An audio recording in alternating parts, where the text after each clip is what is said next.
90% of the legacy of sub-Saharan Africa is outside of the African continent. Right now in Europe, when they're not flipping cars over and setting them on fire, they're having a major debate about what to do with all the art that they borrowed permanently by force from Africa. They would be worthless if they are not displayed in European museums. They have no place in Africa. These are all arguments being made in Europe in order for Europeans to continue to keep these artifacts in Europe. Africans do not understand their values. With what? That's right. They were made in Africa and belong to traditional custodians in the continent. In this film, I am going to try and flip the coin for you to understand why these African artifacts need to be repatriated back to where they came from. Welcome to Just Africa YouTube channel. The looting of African artifacts by colonial powers began way back in ancient Egypt. Since then, looting of art and cultural belongings has been part of wars fought across Africa. Throughout the 400 years of slavery, it wasn't only 12 million Africans that were transported from across Africa, across the Atlantic Ocean. Tons of African arts and crafts were also taken along with humans. Most of these artifacts can be seen on display in museums across Europe. And sometimes there are even fascinating or even romantic or dramatic stories behind these artifacts. Some of these stories are true, others are simply just fabricated. Tell me about this one. Also from Benin, 7th century, Fula tribe, I believe. Nah. Many museums are currently under a lot of pressure to return these artifacts. There were even cases where artifacts have been returned, but the majority of artifacts still remain in Europe. But the main question is, why aren't European countries returning these artifacts as a form of acknowledgement for what happened or what was done, or as a form of reparation for what colonialists put Africans through? There are many arguments behind why many Europeans find that these artifacts belong to them. First of all, one may argue that most European governments don't own many of the African artifacts at the moment. So why should they return something that's not in their possession? However, a show of goodwill would be to return the ones that they still own. This will pass a strong message to art collectors and gallerists who up to now are making huge profits from all these stolen African artifacts. The problem with this argument is that it fails to address the general lack of consent involved in these big decisions.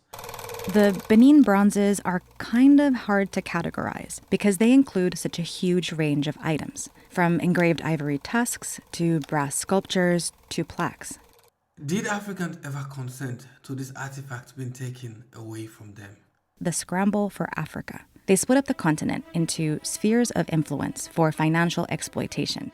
Benin, over here, was in Britain's sphere of influence, but the kingdom didn't comply with Britain's trade demands. And in January of 1897, it led to what was called the Benin disaster, where Benin guards killed 7 British emissaries, plus their many guides and servants. In response, 1,200 British troops embarked on a mission called the Benin Punitive Expedition. The British wanted revenge, but the mission was about more than just that.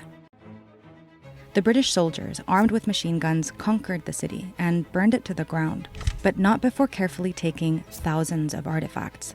They piled them up neatly, photographed them, and even labeled them loot.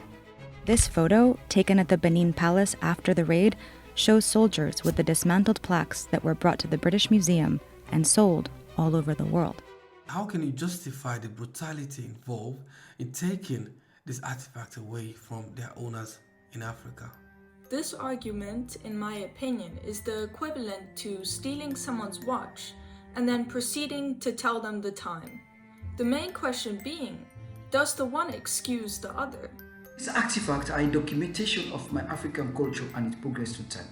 By taking those artifacts away from Africa, You're not only taking away my culture or a part of my culture, you're stripping my history, the history of my people, away completely. These artifacts are not only to be watched, but they play a significant spiritual role in the communities that they took them from. Keeping them away is like putting the spirit in exile. They need to be home at least. That is why it is very, very important that any European government and any other person who is in possession of stolen African heritage, that they return this to their rightful owner. Some Europeans in the art world believe that they did Africa a favor by stealing our shit. They became works of art in museums because Europeans said it's art, you know? It's not from Africa, it was not art, it was meant to disappear. It was meant to disappear? Think of the beautiful stories behind some of these artifacts. The sad part of it is that so many new generations are growing up. They don't know about this history. They don't know about this part of their people because these artifacts are gone. These are part of their history, but it's gone. The returning of the artifacts cannot happen overnight, since it is quite a process, and not only does it require understanding, but also expertise and work from both sides. Europe must first accept the process of returning these artifacts, and Africa must be ready to take responsibility and take in the artifacts and make them part of African culture again. That's it for Just Africa this week, and if you haven't subscribed yet, please do so, and we'll see you at the next video.